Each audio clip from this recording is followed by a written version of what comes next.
बात जमाने से निराली देखी, प्रेम की प्रेम से फलती हुई डाली देखी। प्रेम आदर्श है, मिलती है खुशी तन के लिए, प्रेम से शांति मिलती है सदा मन के लिए। प्रेम तो दैव की दीवार मिटा देता है, प्रेम शैतान को इंसान बना देता है। प्रेम पत्थर को भी भगवान मानो तो देव नहीं तो पत्थर। एक प्रेम है और दूसरा है ज्ञान। प्रेम और ज्ञान बांटने से कभी कम नहीं पड़ता है, बाकी जो भी बांटोगे वो कम हो जाएगा।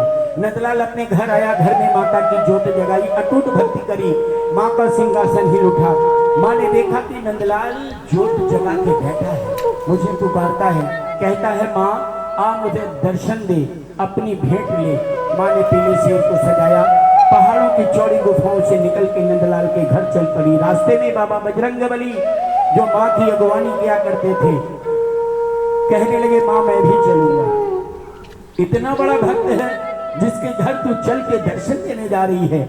आगे आगे हनुमान जी, पीछे पीछे भैरव जी, बीच में माँ भवानी पीली शेर पे सवार नंदलाल के घर पहुंच गई। जब माँ पहुंची तो हाहाकार करती हुई, रूप अपना जब माँ ये दिखाती है तो गगन से पवन बन के आती है। हाहाकार करती हुई मां नंदलाल के घर पहुंच गई। खिड़की दरवाजे खुल गए। नंदलाल ने सोचा कैसा तूफान आ गया। मां ने एक कन्या के कंजिका के रूप में नंदलाल को दर्शन दिया। नंदलाल चरणों को पकड़ लिया, कहा मां मेरा जीवन कृतार्थ हो गया, तूने मुझे दर्शन दे दिया। मां ने कहा सो तो ठीक है, पर नंदलाल तुमने बुलाया, मैं आ गई, बताओ मेरी भेंट क्या दोगे। नंदलाल ने कहा मां मैं भेंट क्या दे सकता हूँ, अपना मेरे पास क्या है, मेरे पास जो भी है अन्न धन दौलत पुत्र इत्यादि सब तो तेरा है माँ, सब तूने दिया है। इतना कहने के बाद नंदलाल ने अपनी जिह्वा को काटा और माँ के चरणों में भेंट अर्पण कर दिया। माँ सुबह करती है, शाम करती है, भक्तों के बिगड़े बनाया काम करती है। यही दर है माँ शेरावाली का, जहाँ मौत भी झुककर प्रणाम करती है। माँ ने नंदलाल की जिह्वा को मिला दिया, माँ के नाम की जय जयकार होने लगी। हाथ उठा के बोलिए जय माता दी, एक बारी और बोलिए जय माता दी। बोल सच्चे दरबार की, बोल बजरंग बली की, बोल भैरवनाथ की।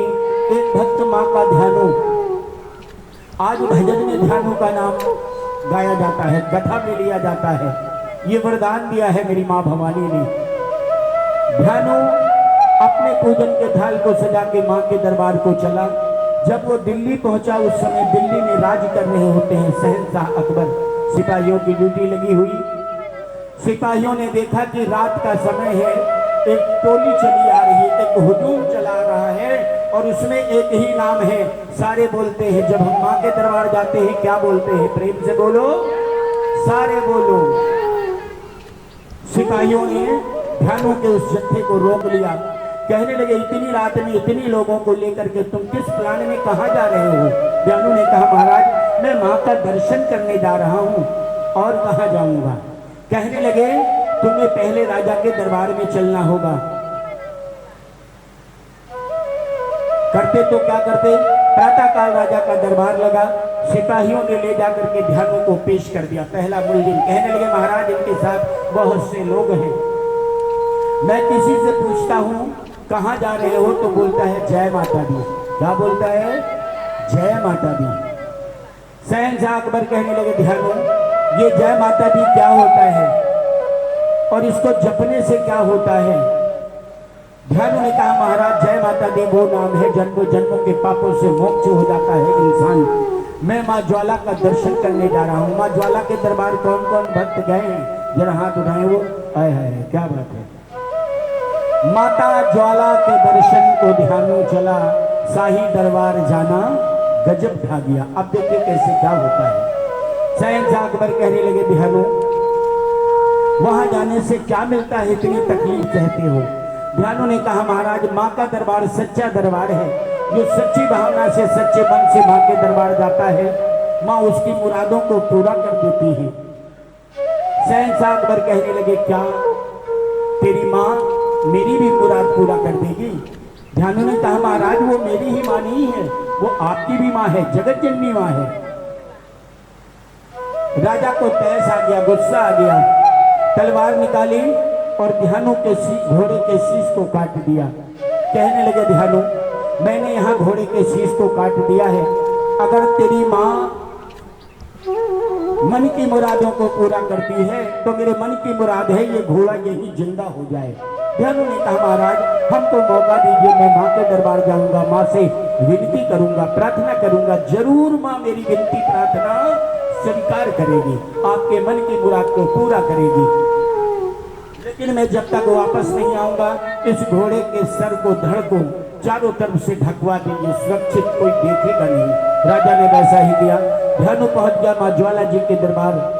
सारी रात माता रानी के चरणों में बैठ करके माँ का भजन कीर्तन किया जैसे हम आप बैठ के कर रहे हैं। जब ये भोर का समय हुआ ध्यानु ने माँ के चरणों में ध्यान लगाया, कहा माँ घोड़ा मर गया तो कोई बात नहीं, घोड़ा मर गया तो कोई बात नहीं, पर पूजेगा कभी कोई तेरी रात नहीं। आज राजा मेरी नहीं माँ तेरी परीक्षा ले रहा है, घोड़े के सर को काटा है, घोड़ा जिंदा नहीं होगा तो फर्क मुझ पर नहीं पड़ेगा, फर्क माँ तुझ पर पड़ेगा। जब तुझे शक्ति नहीं तो कोई तेरी पूजा नहीं करेगा। माँ की तरफ से कोई जवाब नहीं आया। ध्यानु ने कहा माँ यदि तू मेरी विनती प्रार्थना नहीं स्वीकार करती तो ना कर, पर मैं कौन सा मुंह लेकर के राजा के सामने जाऊंगा। मैया मैं तेरे चरणों में अपना जीवन अर्पण कर दूं। ध्यानु ने तलवार निकाली और अपना शीश काट करके माँ के चरणों में भेंट अर्पण कर दिया। बोल सच्चे दरबार की। माँ फिर कविता के रूप में प्रकट हुई, अपने चमत्कार से शक्ति से ध्यानु के शीश को जोड़ दिया। यहाँ ध्यानु दरबार में जिंदा हो गया भक्तों, और वहाँ जिस घोड़े के शीश को राजा ने काटा था माँ के चमत्कार से घोड़ा जिंदा हो गया। ऐसा देख करके राजा दंग रह गया। सवा मन सोने का छत्र बनवाया, लाव लश्कर के साथ दिल्ली से पैदल माँ ज्वाला जी के दरबार हिमाचल प्रदेश में कांगड़े जिले में पहुंच गया। सिपाहियों से कहा जाओ देखो यहाँ पर कौन ऐसी शक्ति विराजमान है। सिपाही आगे बढ़े, ध्यानु से मुलाकात हो गई।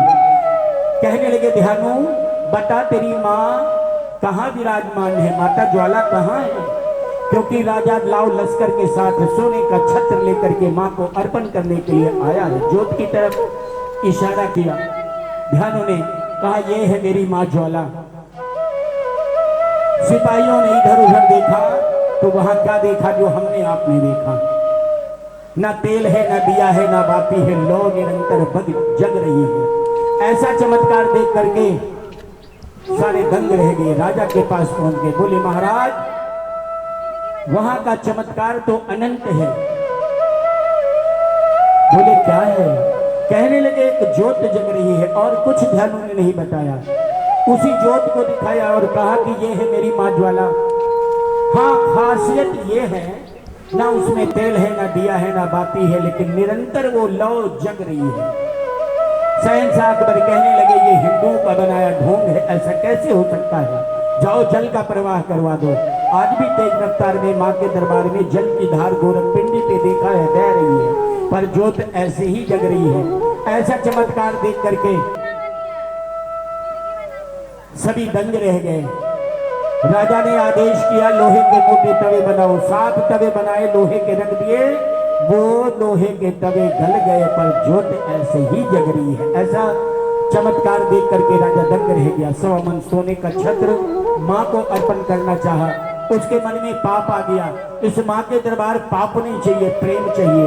लोभी पर सब रुष्ट हो, देवपीत भगवान पाता है यमलोक में वह न कभी सम्मान। लोभी व्यक्ति पर भक्तों भाई बहन नातेदार रिश्तेदार एक न एक दिन मुंह मोड़ लेते हैं, सच है ये। तो इस माँ की क्या बात है? माँ ने देखा, राजा ने इतना कुछ देखा पर इसका मन पवित्र नहीं हुआ। उनके हाथों से छत्र जाके दूर गिर गया। आज भी माँ ज्वाला जी के दरबार में सोने का छत्र वो शीशे की पेटी में बंद सुरक्षित रखा है। देखने में परात जैसा, उठाने में भारी है। बड़े बड़े वैज्ञानिकों ने उसे परखा है पर आज तक कोई परख नहीं पाया, क्योंकि राजा लेके गया था सोने का, माँ ने स्वीकार नहीं किया। आज न वो सोने में है, न चांदी में, न पीतल में, न मिट्टी में, न पत्थर में, न लोहे में। हम आप सभी सारे भक्त उसे अष्टधातु के नाम से जानते हैं। बोले ज्वाला मैया की।